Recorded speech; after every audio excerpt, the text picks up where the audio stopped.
Bonjour, alors la vidéo du jour c'est combien de temps tient le matériel de plongée et plus particulièrement la combinaison. Ça c'est une question qui m'est venue par YouTube sur les commentaires. Je vous invite d'ailleurs à poser vos questions. Donc tout va dépendre en fait. C'est comme la vie d'un humain, ça dépend, est-ce qu'il mange sain, est-ce qu'il a une activité sportive. Tout dépend de la vie que vous faites mener à votre combinaison.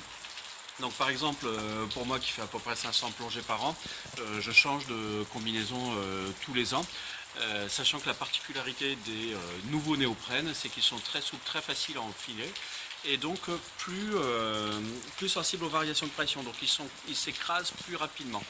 Donc au fur et à mesure des plongées, on perd de protection thermique du fait de l'écrasement du néoprène.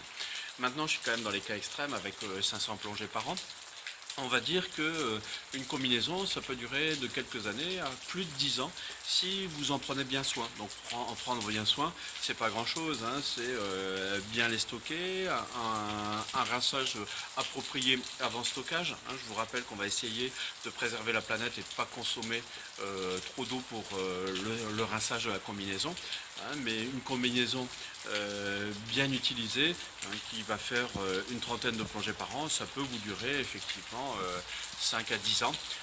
Là aussi, tout dépend aussi de votre stabilisation. Je rappelle aussi que la stabilisation, c'est le maître mot en plongée si on ne veut pas interférer avec l'environnement. Maintenant, si vous donnez des coups de genoux partout, que vous agenouillez, etc., c'est sûr que vous risquez d'avoir des petits trous sur votre combinaison.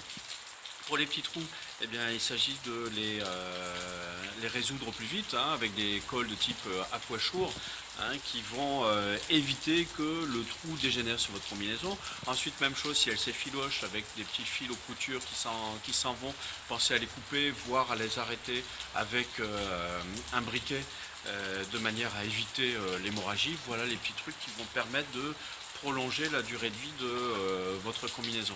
Pour le reste du matériel, je dirais c'est la même chose. Si vous en prenez soin, il peut durer longtemps.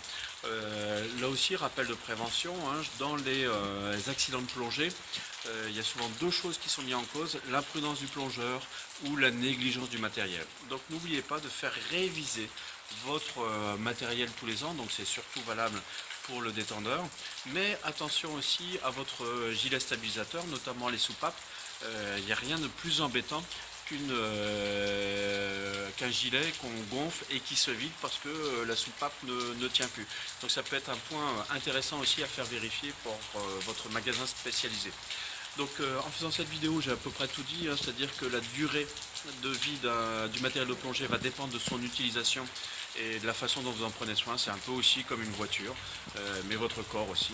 Plus vous le ménagez, plus il va tenir longtemps, si vous en faites un usage de manière équilibrée. Si vous avez aimé cette vidéo, cliquez sur j'aime. Si vous n'avez pas aimé, cliquez sur j'aime pas. Vous voulez en voir d'autres, abonnez-vous sur notre chaîne YouTube Aquadomia One. Vous voulez voir d'autres sujets abordés, n'hésitez pas, un petit commentaire sur cette vidéo, un post sur Facebook, un petit email ou un petit coup de fil. À bientôt.